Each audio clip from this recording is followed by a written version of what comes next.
Buenos días, buenas tardes, good morning, good afternoon. We are pleased to present to you this new initiative in a series of webinars on topical issues for Marist life and mission in the world. This initiative has been organized by the General Bursar Office and the International Commission on Economic Affairs. There will be 7 sessions that will take place until August 26th. To follow Dr. Masimo Della Justina's presentation, we have available in the chat on this platform the document that he is going to present in the 4 languages, just in case it is useful for any of the participants. And now I would like to make the presentation of Dr. Masimo Della Justina.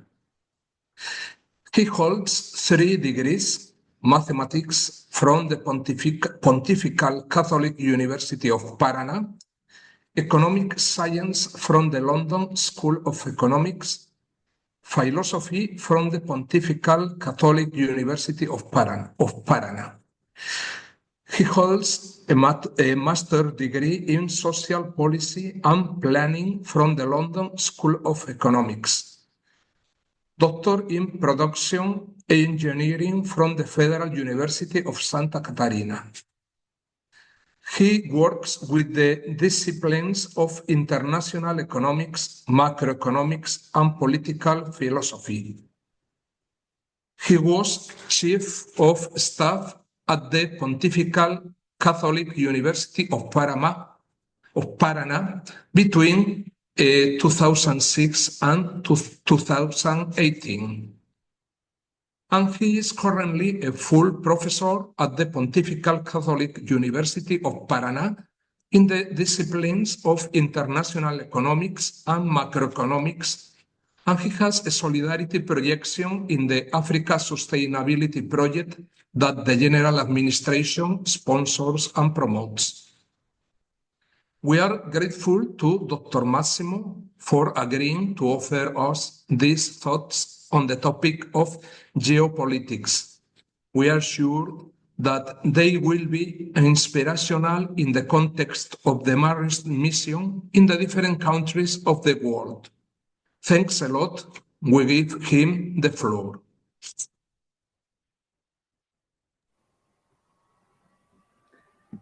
Hello, Goyo. Hello, others. Good morning from Brazil. Good morning from Curitiba. I hope everybody can hear me. Okay, so we start from slide number 3 then, please. Okay, yes. Good. Thank you. Yeah. So in slide number 3, we can see the world map, and you can see a group of countries which says South Africa, USA, Israel, the United Kingdom, Russia, and Switzerland. So the idea is that these countries, they are quite powerful in terms of the economy with companies, but they are also powerful with military power. And today, people are somehow confused because people may think that we are going through a new Cold War where China and the United States are in opposite sides.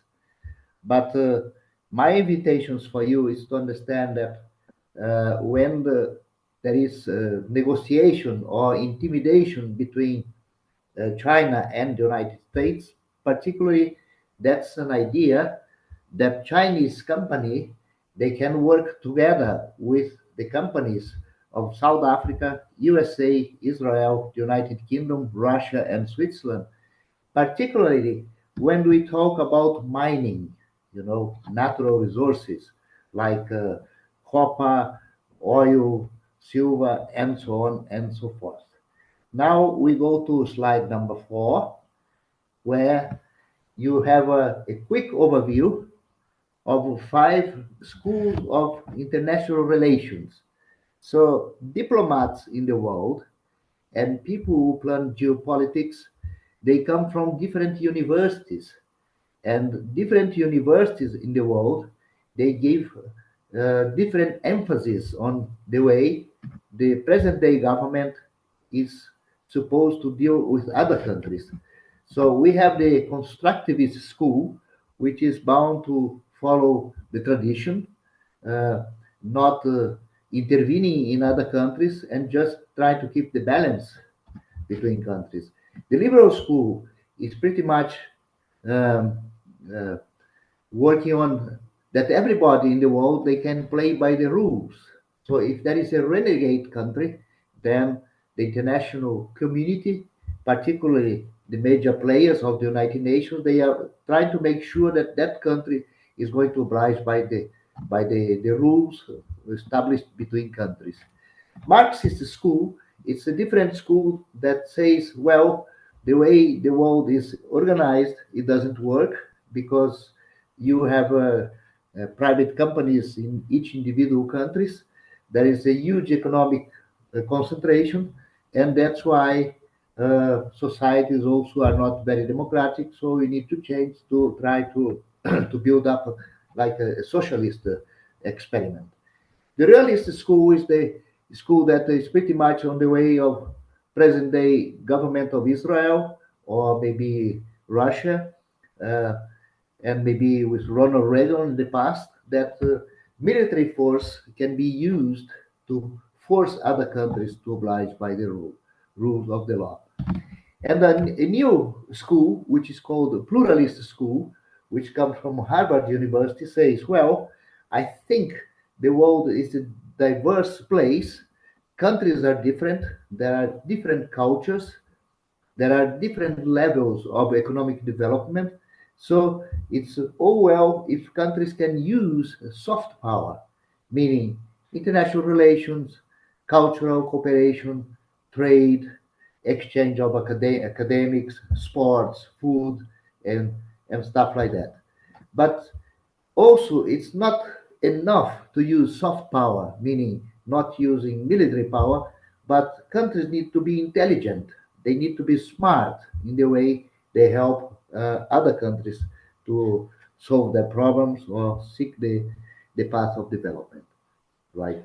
And when one country is having international relations with other countries, either that country is in cooperation or that country is neutral or there is a confrontation between countries. And the outcome of this international relation always will be like a consensus or a coexistence between different um, ways of ruling international relations, or the third outcome would be conflict.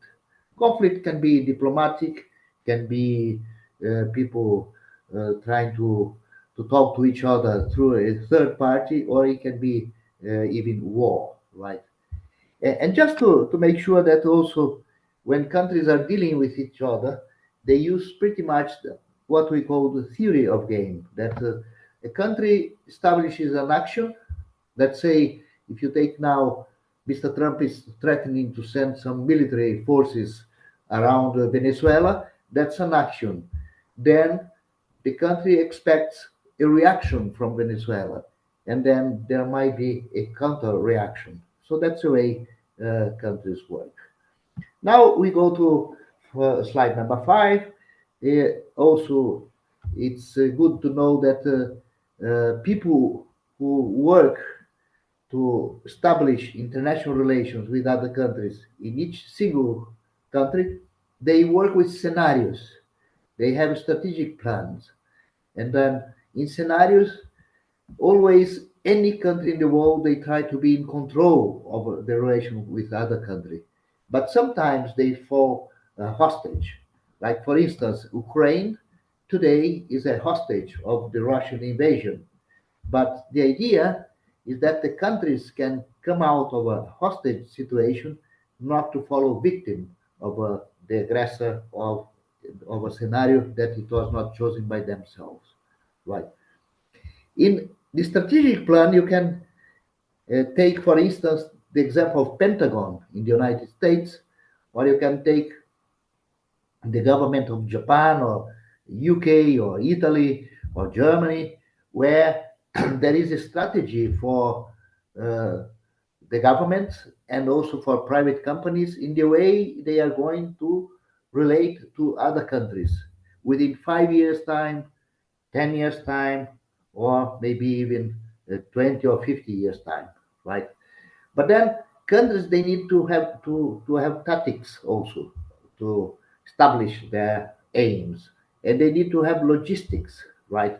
If they don't have that right, then maybe they cannot reach their objectives. Also, it's good to have in mind that when there is a decision of a country or of a government, they need to have a direction and to know how long for is it going to take for them to reach those objectives. Right.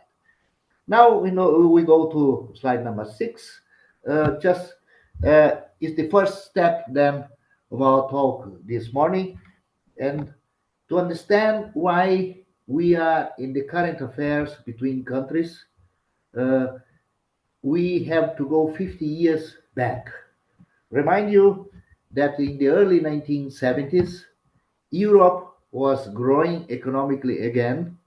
Japan was growing economically again. Japan became an international economic power. Germany was quite strong. The UK was strong. France and Italy and uh, many other countries. So what happened?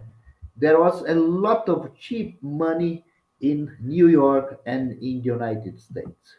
Because when we finished the Second World War, America was quite big, economically speaking. Just to have an idea, for each $2 that was running in the world, $1 was produced in the United States. But in the early 1970s, they had plenty of money. They didn't know what to do with it. And China had a revolution in 1949, and they were not able yet to build their roads, their railways, their ports, their economic structure in order to develop themselves. Then what happened? Richard Nixon and Henry Kissinger had this idea to lend money, private money to China, and then China became a partner of the United States and of the West. Now we go to slide number 7. Just remember that from 1972, it took 5 years, 7 years, I mean, for China to go into their reforms, to allow private money coming into the country because they are a fully socialist country. They had to do some sort of political adjustments, but Deng Xiaoping is regarded as the founder of present day China. What happened is that the United States didn't only lend money, but they also lent and sold technology to China, right? So 50 years later, as we speak today, China became a very well developed country. And now, if you want to talk of a new Cold War, this new Cold War is different from that we saw between the West and the Soviet Union. By those days, the Soviet Union was not an economic power. They were not even a military power in a way that they could threat the West, economically speaking. But today, China is an economic power and China is a technological power. So this new Cold War that we are going through now, or this partnership between the West and China, it's economic. It's not political, it's not ideological, and it's not military. What happened is that since the United States started this relationship with China in the 1970s, China received money, they lent money, they received technology, but they invested heavily and a lot also in technology. They sent their people to study in good universities around the world, and today China is a leader uh, in technological terms, and that is the new Cold War. It's a new economic war. It's a new trade war, but not a military war, because China never used in her history military power to intimidate other countries. Just to see in slide number 8 that the real idea then is that China can become trade partner or have what we call joint venture with countries where they can explore natural resources, build roads, and produce cars and uh, solar energy, but mainly that China doesn't go alone in her expansion in the world, but wherever China is going to operate, can it be in Zimbabwe, can be in Angola, Nigeria, Argentina, or Venezuela? The idea is that China can do business together with countries from South Africa, from the US, from Israel, from the UK, from Russia, and Switzerland. And in geopolitics, we call it 6+1, 6 countries plus one, where they either compete between themselves or they are partners to share, let's say, the economy of the world. Now, slide number nine, I mean, it's very important for us to understand how the Soviet Union was dissolved and how present day Russia was established. In slide number 10, we can see some figures, some very important people who helped to build present day Russia. So when Russia stopped being a communist country, there was an effort in Russia to privatize, let's say, public enterprises like oil, gas, nickel, gold, iron, particularly the mining industry and the industry for production, they are being privatized. And by those days, they made sure that some people could build private companies in Russia, and then we came to know the oligarchs. Let's say some people in Russia, when the government gave away, uh, let's say, uh, shares for people, some Russians could buy those shares from the others. They actually borrowed money from international banks, and once they had bought those shares, they could register those companies in the stock exchange of Tokyo, London, Zurich, Frankfurt, New York, and so on. By those days, then they became, let's say, very wealthy. Just to share with you that Mr. The one on the left corner is Diego Gaider. The one in the middle is Professor Richard Layard. Then you have with Mr. Putin, you have Anatoly Shubert. I came to know them personally when they came to talk to us in the London School of Economics when they are doing this privatization in Russia. So once Russia is now a private economy, and once they have also powerful private groups over there, then of course those companies they are very eager to work either alone in Africa, in Latin America, in Europe or in Asia, but sometimes they also work together with the companies of those 6 countries that we mentioned, plus uh, plus China, right? Now let's go to see the next slide, which is number 11. Why this war between Russia and Ukraine? I know that for you sometimes it might sound very funny if we say that wars are necessary, or if we say that wars are just a strategy and not an end in itself. Actually, the main interpretation is that Russia, which supplies oil and gas to Europe, particularly natural gas, Russia came to know that they would lose the market share of Europe because also the UK, Norway, the United States, Israel, Saudi Arabia, and others, they want to export natural gas to Europe. Then what Russia did, Russia invaded Ukraine as a negotiation tool. So in order to leave Ukraine, to sign a peace treaty, they are asking, well, what else can I gain around the world? Let's say if I lose market share of gas in Europe, how can I also have access to explore oil and gas and gold and nickel and uranium and natural resources, particularly in Africa and Latin America, right?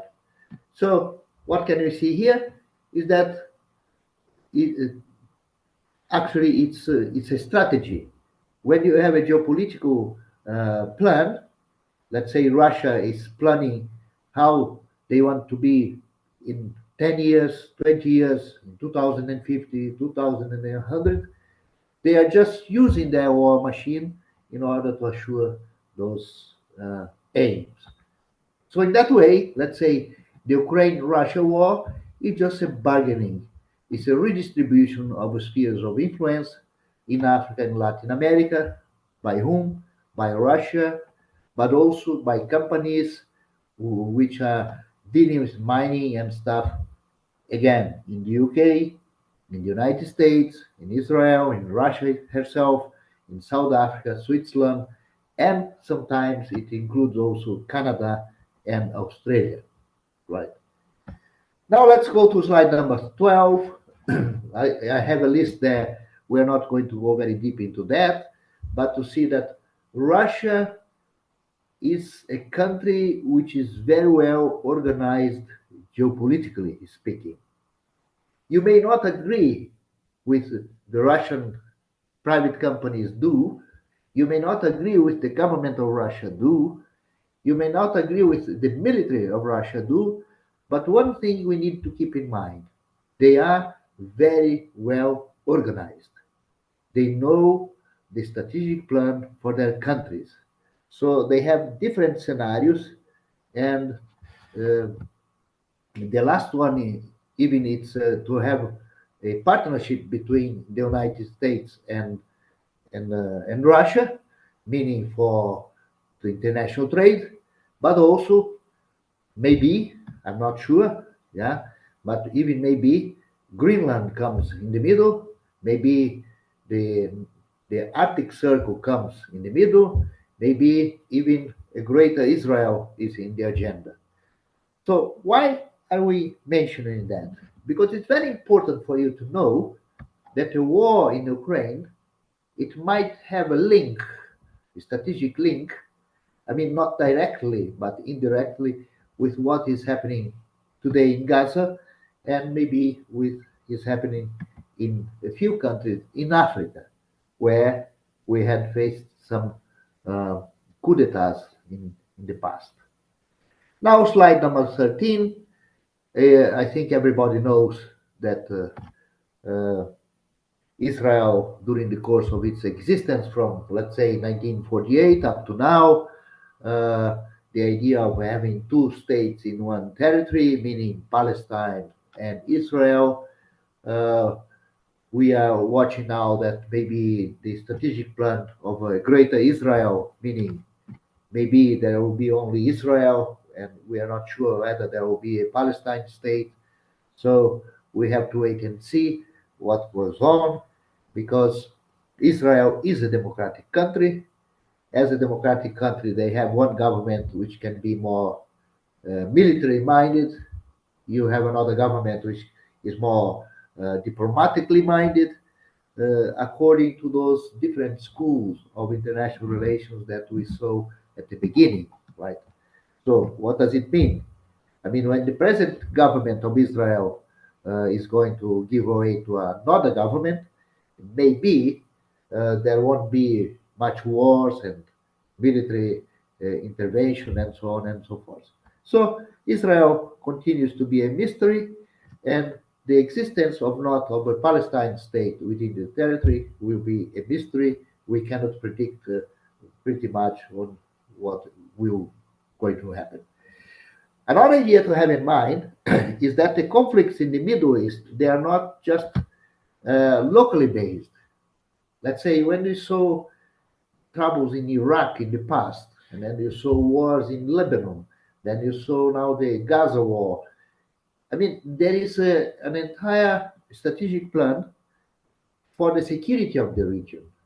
Let's say, in a sense, there is this idea that some people in Israel, the more radical ones, they might dream with a pure Israeli state, meaning a place where there may be Palestinian people, but with Israel passport. Right. There is also this effort of Israel of signing peace agreement with her neighbors to trade, to have normal international relations, because it's better for everybody. There is less war, there is less suffering, less violence, less death, and also more trade. Right. Another thing to keep in mind is that, let's say, Iran is very important in the Middle East. Iran gives access to 15 different countries coming from Central Asia. Iran gives access to the Caspian Sea, to the Persian Gulf, to the Red Sea, to the Mediterranean Sea. So if you go to the next slide, slide number 15, you can see there the Shiite crescent. Actually, the translation here is crescent because the green part you see in this map, it reminds a crescent moon in the sky. It's an area where the majority of people are Shia Muslims and not Sunni Muslims. So that's a very important passage. But also, it's important not because there are Shia Muslims, but because there are roads and railways which connect Iran directly to the Mediterranean Sea, going through Syria and Lebanon. And then what means that Kazakhstan, Kyrgyzstan, Uzbekistan, Azerbaijan, they don't need to go all the way along the Persian Gulf and then go into the Red Sea to reach the Mediterranean Sea. They can go directly. So just to bear in mind that the instability in the Middle East needs to take all these factors into account. It's a strategic place for the entire Western Asia, if you like. Right. Now, I gave you an example here. We saw that in a few years ago, Afghanistan fell back into the hands of the Taliban with the help of Russia, with the help of China, of Pakistan, and even Qatar. But if you see the map of Iran on slide number 16, you can see that you have Afghanistan, and in Afghanistan you have a piece of land which goes straight into China. So what is the idea here? China and Iran, they have a trade agreement. They have even a military agreement. And India, by the way, likes importing oil and gas from Iran. But India doesn't want to annoy the United States because the United States is not so friendly towards Iran. But the idea is that when things go normal, then China and India, they can buy oil and gas from Iran. And why is Iran important and Afghanistan? Because in the case of a war of the West against China, and if the West blocks the entire coast of China, China is still able to get oil and gas from Russia and from Iran. So that's why Afghanistan is so important. In conclusion, the Gaza war, the war in Syria, in Lebanon, and the difficulties between Iran and Israel, they are not an isolated case of the government of the Ayatollahs in Iran, neither of Benjamin Netanyahu in Israel. It's all connected to the entire logistics and geopolitical game of the entire region. Now here is just a slide. Let's go to slide number 18. You saw on the news since COVID or since 2017 or for the past 10 years that there has been a coup d'etat in Burkina Faso, in Chad, Gabon, Guinea, Mali, Niger, Central African Republic, and Sudan. What is the idea? The idea is that maybe some uh, companies from China, Israel, and Russia, they have also interest to explore oil and gas and uranium in these regions. And what is happening that they just are collaborating with new military governments in these countries. And who is paying the price is France. If you spot those countries, they are all former colonies of France. There is no country here which was colony of Britain or Portugal that is being affected.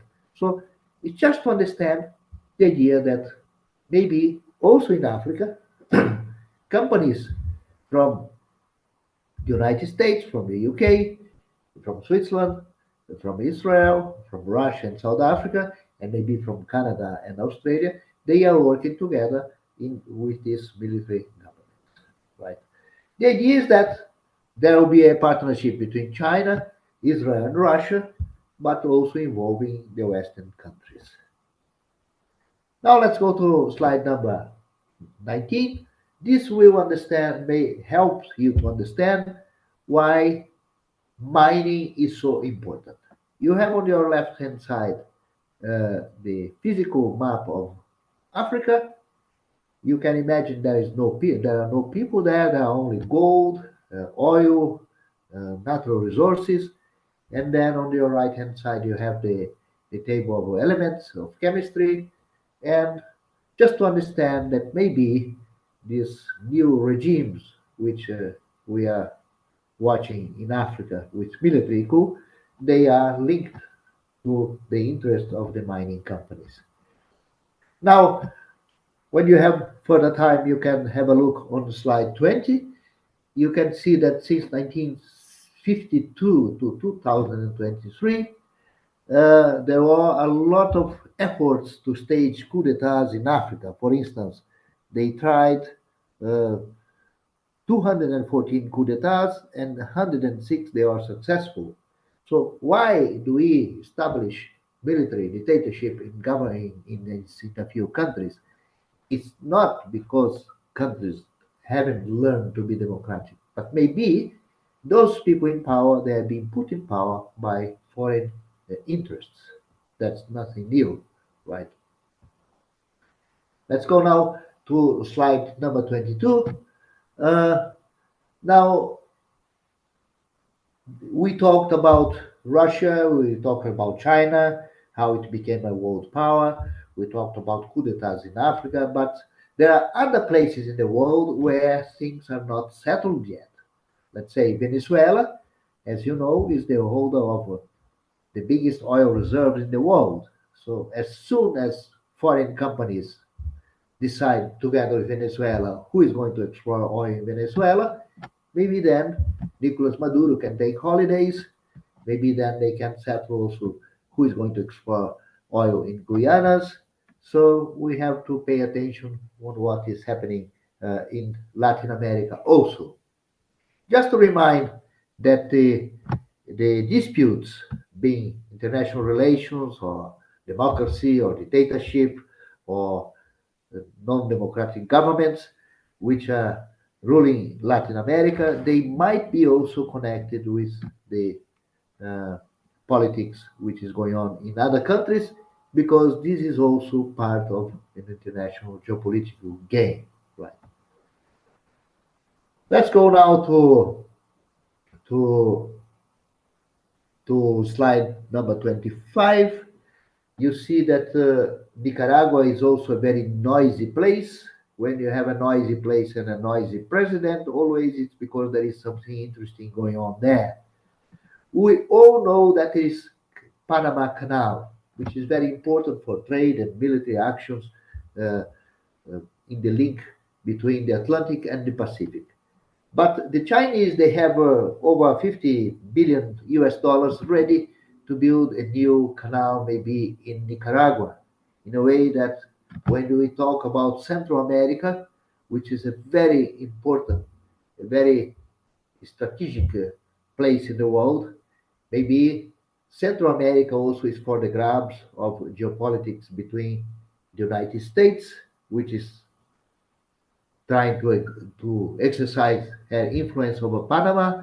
But if China builds the new canal of Nicaragua, then that place is going to be very interesting for the world affairs, right? Slide number 26 just shows you how quick Mr. Duterte was put in prison because he was regarded as a war criminal or something like that. And it's very interesting to note that Mr. Marcos, who is the son of the late President Ferdinand Marcos, he is more pro-West in his approach in geopolitics, even because of the ambitions of China in the Asian seas. But the daughter of Mr. Duterte, the vice president, she is more pro-China. So just to remind that when you see disputes between two different groups in a country, it may be also because those disputes are being influenced by foreign forces, right? Now, slide number 27. You see that things are not settled yet in Sudan. Libya is still under civil war. Somalia is also unstable. But again, Sudan, Libya, and Somalia, they are rich in oil and natural gas, and the wars which are going on there, the instability which is going on there, it's also influence of international geopolitics. In the years to come, you are going to see more news from the Nordic or Arctic Circle, because the North Pole or Nordic Circle, you can see it in slide number 28. This area is rich in natural resources. Russia is very busy there occupying spaces. If you look into slide number 29, you can see that Russia is in many places, and while Russia has 42 submarines and 38 warships able to go into icy regions, the United States has got very, very few submarines and warships which can operate in the Northern Arctic. Why are you talking about Northern Arctic and Arctic Circle? Because maybe there is an understanding or negotiation between the United States that Russia may grab a few areas of the Arctic Circle, and maybe the United States can exercise a higher influence in Greenland. Of course, to do that, the United States needs to talk very nicely with Denmark, right? But just to know that this place is very rich in natural resources, and it's a busy place where international disputes are taking place just now, right? Now we go to slide number 32, and I think I will give you then a few minutes for you to ask questions. But we talked about 6 countries plus China, which are very important, but we cannot forget that there are other countries that are also indispensable in the world. Afghanistan, as we told, because it's geographically important between Iran and China, but also Afghanistan, they have huge deposits of rare minerals, which are very important today. Germany, because of the link between West and East, Germany played a good role between Russia and the West, and is bound to continue that. Saudi Arabia is a big player in Middle East. Azerbaijan is also very important because it's partner of Israel for oil and defense, and also for the the oil routes from Central Asia to feed Europe. Djibouti, which is a very small country at the entrance of the Red Sea, it's important because a lot of international trade goes through those waters. And then you have also other countries, and you may read to see why Iran, Israel, Libya, Panama, Korean Peninsula, and Turkey and Venezuela are also very important. I'd like to call your attention that when we talk about geopolitics, it's not only a matter of negotiations. Countries negotiate between themselves, but if they have military power, they have more persuasion power. They can intimidate or force other countries to contribute with them. So I just put here in slide number 34 that when the country wants to be a big player in the world, meaning international relations, economics, or geopolitics, it's a very important that that country holds a naval power. If you don't have a powerful navy, there is no point for you to keep talking to other countries or keep talking in the United Nations. So you can see a list there when you talk about the capacity of navies. You see that all these countries we mentioned before, they are included, right? The big economies. Uh, and also, we have to bear in mind that today China is an economic giant, but China also holds the biggest navy today. But the Chinese navy is not as effective as that of the United States because China doesn't have much of its air navy run by nuclear power. So if there would be a war between the USA and China anywhere in the high seas, probably China doesn't have yet the capacity to beat the United States. So just to know that if you look the size of the navy of these countries which are listed here in this 25, you can see also that they will be big players in the world. Let's say, for instance, Indonesia, which is number 4. Indonesia is going to be a very big player in the world, not only because they hold a big navy, but also because of their geographic importance. So there we go. You can go through the slides which are coming along, just to know that the UK and the United States, they have many military bases staged around the world. That is going to continue, right? Now, if you go to slide number 41, you can see how much we spend in military and defense. Here we have the numbers for the year 2023.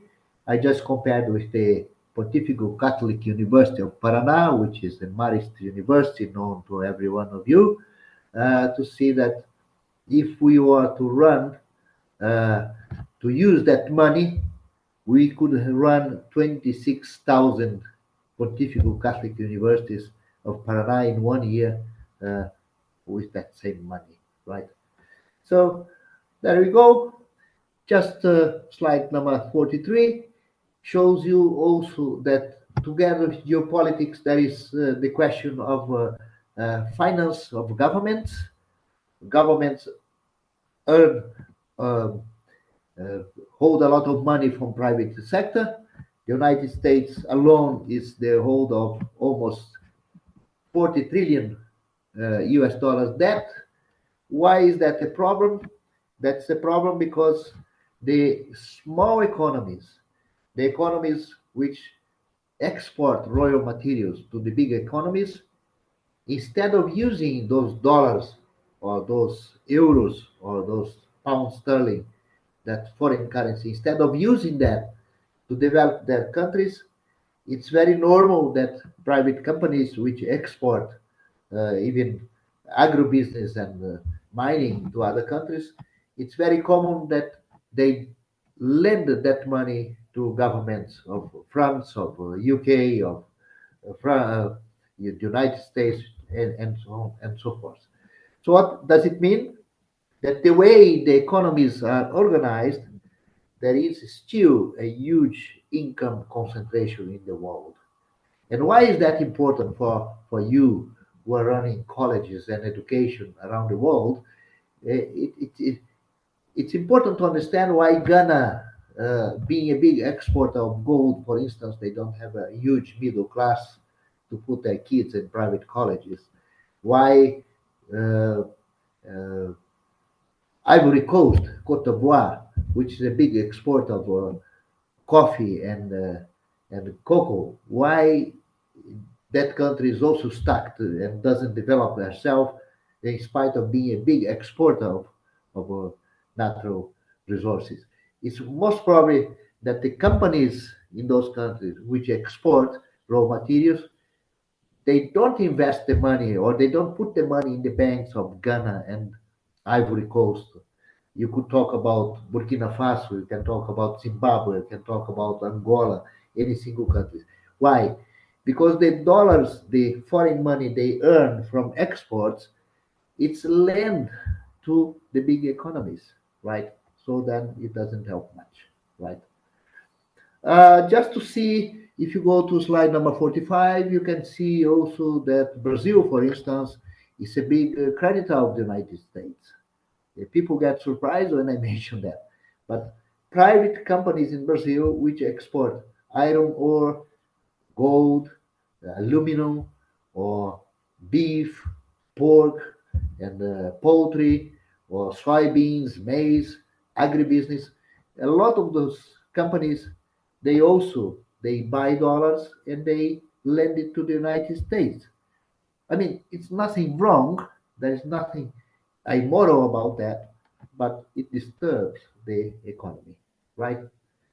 Now, just slide number 46. If you haven't understood yet the behavior of Mr. Trump, he behaves like a child which goes to a square and scares the pigeons, and the pigeons go away, and then he puts food in the floor so the pigeons can come back to him. So the way Trump is behaving, let's say, with international trade and international relations, is just a way to force other countries to collaborate with the objectives of the United States, right? So, Goyo, I think that's the idea. Um, I'm open now to a few questions, and I have plenty of time, right? I have the entire day here, so I'll be too happy to take some uh, some questions from the participants. Okay, thank you so much, Dr. Massimo.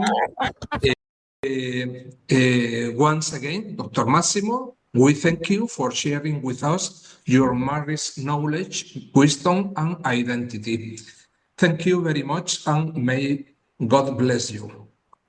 In the same way, I thank all of you for your participation, and I invite you for the next webinar that will be on October 23rd and 24th. The topic we will address will be the management of financial investments. And for this, we will be accompanied by two executives from the Morgan and Stanley Bank of Australia. So, Excellent. thank you again, Dr. Massimo. It was a pleasure. Thank you, and everybody has got my WhatsApp and email. If you have any question, you can ask me anytime. Yeah, I'm too happy to answer if I know the answer.